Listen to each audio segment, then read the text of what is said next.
तुमच्या फिजिक्सच्या पुस्तकात लिहिलंय की दगड पाण्यात बुडतो. मग सांगा मला, रामेश्वरमचा हा दगडावर कसा तरंगतो?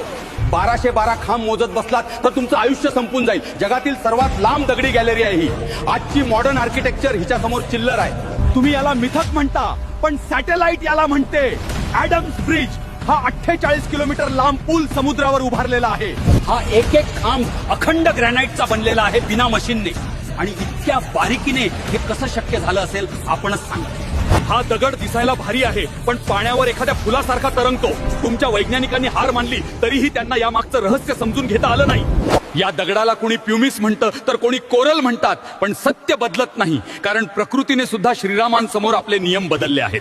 समुद्राच्या काठावर असूनही इथे 22 विहिरींचं पाणी गोड आहे आणि प्रत्येक विहिरीची चव वेगळी आहे. आणि तुमच्या वॉटर प्युरिफायर कंपन्या इथे येऊन फेल होतात. जागे व्हा मंडळी, हा आपला महान वारसा आहे. जगाला दाखवा हे सत्य. आणि हा व्हिडिओ लाईक करा, शेअर करा आणि कमेंट मध्ये लिहा, जय श्रीराम.